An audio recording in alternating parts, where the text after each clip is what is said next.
Hi అండి. Welcome back to my channel. After long back అండి.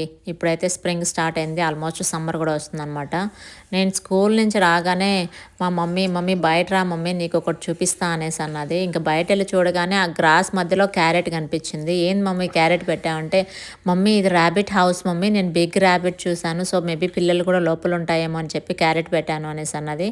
So ఆ టైంలో మా వాడు క్లాస్లో ఉన్నాడనమాట. మా పాప డేర్ చేయలేదు ఆ బొరకలో చేయి పెట్టి వాటిని తీయడానికి.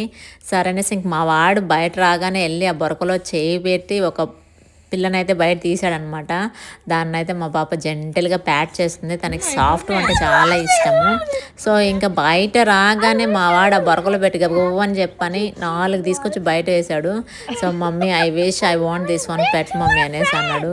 నేను అన్నాను, బాబు మనం టేక్ కేర్ చేయలేము, అంత ఈజీ కాదు అనేసి అని చెప్పాననమాట. మళ్ళీ బ్యాగ్ పెట్టేసేయి అని చెప్పాను. వాడైతే వద్దు వద్దు అని ఏడ్చాడు. ఇంకేం చేద్దాం, వాళ్ళని టేక్ కేర్ చేయాలంటే చాలా కష్టం కదా. సో, ఇంకా బాధతో వాడు బ్యాగ్ పెట్టేసి వచ్చి మమ్మీ అనేసి అన్నాడు. Thanks for watching.